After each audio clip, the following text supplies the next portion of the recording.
a world record lost, and to give us some perspective on what really happened with the Jamaica 4x1 under 20 relay team. Well, it's a 4x1 Carifta team I think we're talking about. Sports marketing and communications specialist Carol Beckford is on Zoom, and medical doctor and good friend Paul Wright is on the phone. Good morning to you both. Welcome, Paul. Welcome, Carol. How are you guys? Excellent. Morning. Very good.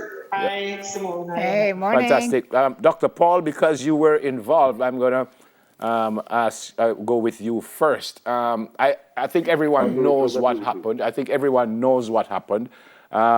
What's the word you would put here? Incompetence? Just a genuine mistake? What would you say about this? First of all, the people in charge of anti-doping must have an intimate knowledge of all sports. They must be au fait with what is happening in the world in sports, and especially in track and field. So that if you are given a contract to do drug testing in a 3-day meet, and you're selecting for 18 or 16, whatever the number is, you must have a contingency plan for some extra testing to be done. And if you cannot be in charge of drug testing and have a rule, and that's what the JADCO came out and said, their best practice rule is that you do not test an athlete in consecutive days in competition. So what happens if during the semifinals in the relay, the team runs a world record? You'd have to test them. Then you come to finals the same day, and they run the world record again. What you're going to say, we're not testing you because we're testing for the world record early in the morning? That is a sort of nonsense that is being perpetrated by the people who run the rules at JADCO. I have nothing wrong with the people who are doing the testing, because as we see from the J3A statement, all 4 athletes went into doping control and only 3 were tested. So somebody in doping control made a mistake, and that person has no business in sports. And you can't wholesale get rid of everybody. You just find out the perpetrators, the people who are involved, change them, and get people who understand sports, who know what is happening. If you drug testing, and there's an athlete who has been running 11 seconds all year and run 9.8, that person is going to be drug tested, even though that person may not have won the finals that was running 9.7. You understand what I mean? Yep. So those are some of the things that you need to do if you're in charge of drug testing. Carol, what were your thoughts when you heard this? It's almost incomprehensible. What were your thoughts when you heard this had happened? Well, first of all, we were anticipating the world record, right? So everybody, the young ladies did so well in Nairobi. And because they were more than likely being put together again and to add Brianna Liston to the list, we figured it was only what they would run. So there was an anticipation.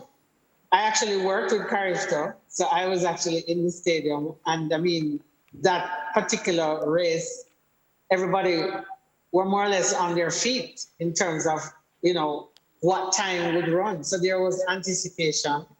I would know that as Dr. Paul said, the officials were told.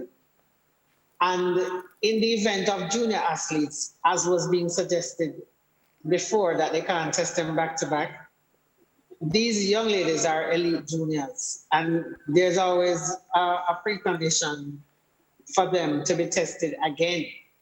Whether they run heat, semifinals, and finals, and if at each time the record was lowered, they had to be tested. So provisions, as Dr. Paul said, should be made. But what this says to me is that we can't be a track and field leader, and we're leading on the track in the field, and we're not leading in the boardroom, and that bothers me, because as the person who is always involved in marketing at some stage, whether it's the athletes or the event and or the location, our destination is now at risk, and that bothers me a whole lot. Yeah. Dr. Paul, go back to something you said earlier. That I think you said that JADCO is saying that you can't test them back to back. Carol just mentioned that, and you are so. Forget the record just for a minute. Anything goes at all that you can't? You're not supposed to test young athletes back to back. Forget the record. There's an idiot rule. Hold on. Whether it's an idiot rule or not, Does but the is rule it exist? a rule? Is it policy at JADCO?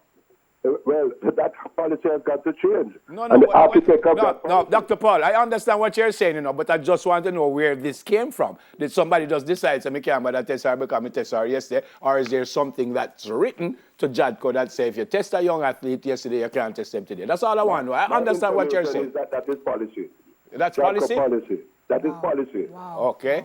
Okay. That is But that information. policy is at variance with all the other policies at anti-doping agencies across the world, no? No, I don't know if it's been across the world because as I pointed out to you, there are things that happen during a race meet that you have to make decisions if you're going to test that person again. The whole purpose of drug testing is a level playing field. Right. To identify people who genuinely did very well or people who use performance-enhancing drugs or ways of doing things so that they get an unfair advantage. Yeah, that is the purpose of drug testing. Yeah, Dr. Not to Paul, follow rules blindly. Dr. Paul, I want to jump in again. All right, so we have decided now that there's policy that you shouldn't do it. But is it also policy that the fact that it was a record, you have to do it? Argument done? No, you must do it.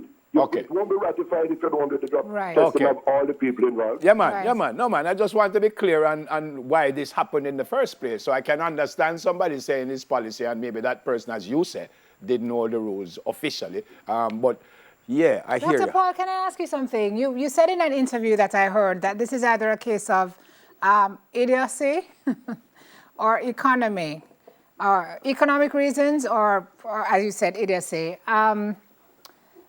What do you think the ultimate? That is the only plausible excuse because you can't believe that people in charge of anti-doping don't understand the rules and don't understand sports. But I know that drug testing is very expensive. I was there. It's a very expensive process. And when the last board was dismissed, the minister came in and said that wouldn't be a problem in the future. Because one of the problems that I had when I was there is the lack of drug testing in people outside of their whereabouts farm. If you have an athlete giving a whereabouts farm of where they're going to be at a specific time, if you go to drug test an athlete outside of that whereabouts farm and the person is not there, then JADCO has to pick up a bill without any sanctions on the athlete. And that is what was causing the problem at the time. And what it is now is that they say that money is not a problem. So it must be economic or idiocy. And in respect of the people out there, I'm hoping that is economic and not idiocy. Carol, what should happen? I see people posting in social, the board should go, the exec director needs to go. What is the ultimate act of accountability here? Nothing will make it right. To clarify something, there is something called an effective testing program, which covers the elite juniors, and that is what we're saying. And I actually did some investigation. The people who were in charge of drug testing and or JADCO at the time were present. They anticipated the record. They were actually physically together all in one spot. So whomever made the decision not to test all for people must be held accountable. I remember the statement by the minister saying the mistakes won't be made. And it wasn't an issue of economics because the J3s was hosting the event on behalf of NACAC in the presence of World Athletics president. So dear God, if they needed $200 more to test, they could have asked permission because everybody, incidentally, SEBCO came down to present the world record title that they ran in Kenya. And so to witness that again. Yeah. And what it does, as I said, purely image as a destination, lead country in track and field. We must exhibit excellence all around if we're to maintain that kind of status. Yep. And that is my issue. Yep. So whatever investigation JADCO has admitted, it means that somebody has to be held accountable. And if the reports are done. Yeah, well, sorry, Carol, but we're running out of time. Final question from me, Dr. Paul. What does held accountable mean in this case? People get fired, people resign. What is just a genuine mistake and we move on? What is this now? No, that person, you have to have sanctions. You can't say, oops, on national television and get away. Because we have now established that the person in charge of the system doesn't understand sports. Now, that person probably got their job because of their party or their loyalty to something. But you put them somewhere else. We need to find out about the mating habits of the iguana, which is a endangered species. You could ask them to do that as a form of research keep them occupied, but take them away from drug testing.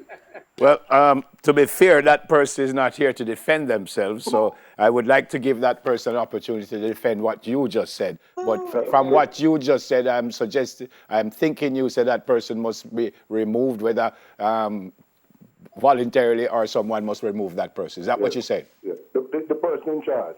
Okay, in charge. Yeah. All right, Carol, you agree?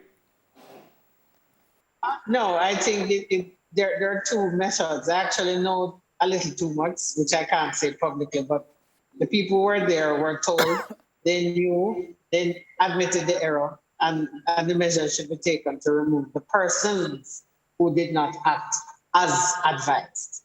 Okay. So to remove the persons who did not act as advised. Persons, yes. Persons. Was the person in charge, or is the person in charge a part of these persons who were advised? Oh, absolutely, yes. Thank you. It's really great to speak with you this morning. And Dr. Paul, I was going to say good to see you, but I seen you now. There's a picture of you, so I seen you now. So good to see One thing Dr. Paul is going to speak his mind. And Dr. Paul, you need to go barber here. That's all I can, mother. Later, my brother. Blessings. Carol, always good to see you. God bless you. Take care. All right. Dr. Paul said the mating of The sports marketing and communications specialist, Carol Beckford, and medical doctor and former head of JADCO, Paul Wright. All right, to split or to separate? That's the question. The bill debate comes up next. Stay with us, please.